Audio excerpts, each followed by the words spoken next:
There's no time for sleep. Well, how are you going to get anything done without resting your mind? Your mind can't be working. My mind is exactly where it needs to be. I've tried everything else. Now I am working on the edge of frenzy. It's the only thing left to me. You really believe you're going to solve something as complex as the Amenthes Reliquary by taking yourself to the precipice of sanity? That's your solution as a scientist. My solution as a spiritualist. Spiritualist? Oh, do tell me more. All those years ago, you were the one who opened my eyes to this. Now you're questioning the methods. I know you've recently fallen in love with your new paramour, science, and all that she presents, but please, don't forget those founding principles. And do pray tell me, what are those founding principles you're so attached to? Don't patronize me. Yeah. I'm not patronizing you. I'm genuinely curious to know your methods. Look, there is something beyond. There are other realities. We just have to find the door. And using the methods of those drab white suits in their pencil necks, tinkering away with their Bunsen burners, is not going to get us there. And it will certainly not solve something like the Amenthes Reliquary. I need an edge. I need an unthinking instinct, based not on logic, but on intuition and faith.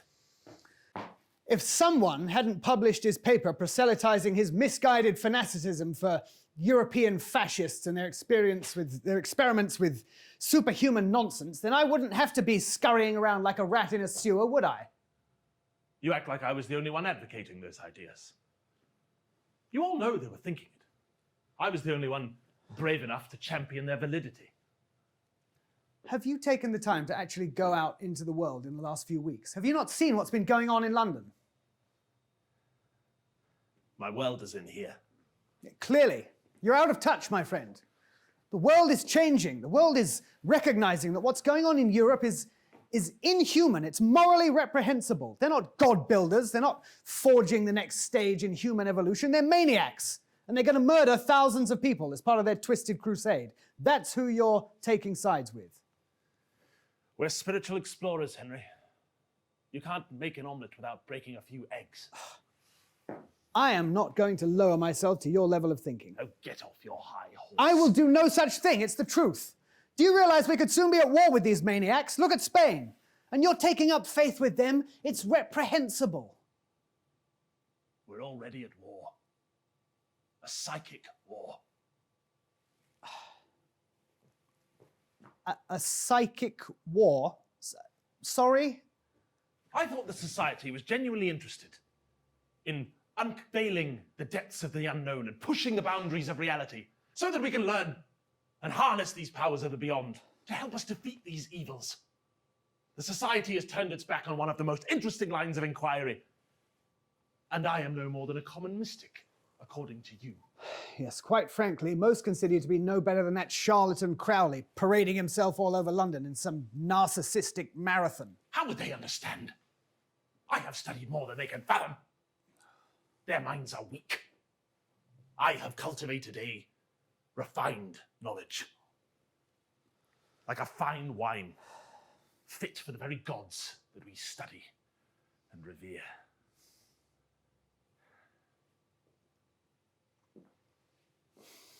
Can I show you what I've done so far? You can show me, but quite frankly, I think the evidence speaks for itself.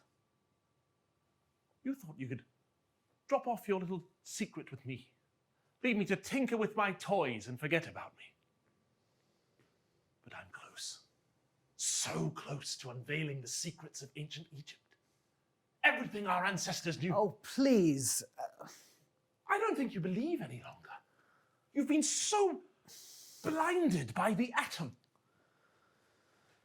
I think chasing fairy tales, as you have done for the last 10 years, it's no longer convenient.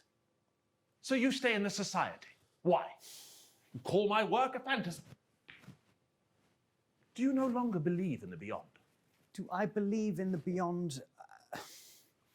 I believe that science is the only way that we're going to peer through the veil, and that takes work. There are no shortcuts. Christ, don't you remember the failed experiments of the past, including those of your father? None of it worked. In the last few decades, we've seen luminaries like Einstein and Heisenberg doing the hard graft to really show us the universe in the flesh. Well, according to you, the greatest scientist of all was Galileo. And yet when he peered through his telescope, he was called a heretic. So you're Galileo. That's who you're comparing yourself to now. When people see what I have achieved, I will be able to look Galileo in the eye. And what have you achieved? Go on, I dare you. Show me.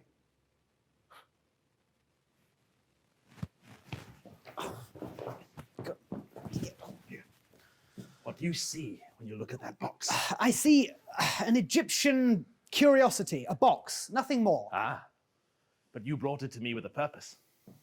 You brought it to me because you thought there was something of significance inside. Well, yes, it refuses to open. Even an outside force bears no fruit. I've realized how to open it. How? There is a key.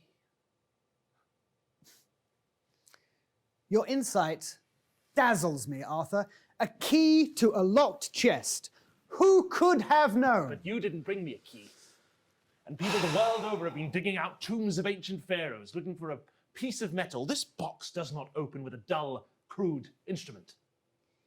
The key is a code. You are looking at the first example of a combination lock. And what is the code? I don't know. So your big revelation is that this chest has a combination lock that you will never know. And you certainly will never know with that attitude. 10 years ago, you said to me, "Where is your sense of adventure?" Well, now I ask you. My sense of adventure has been tempered by what I've seen in the world. When people start blindly putting their faith in pseudoscience. That nut in Germany, now that a gangster in Russia. Come on. Come on. You brought this to me. Help me with this. Look, what do you want from me? Henry, you always were a fantastic researcher. Help me. Here is how I will help you. You have one more day, and then I'm coming back to take that away from you. Where will you take it? Where it belongs, in a museum.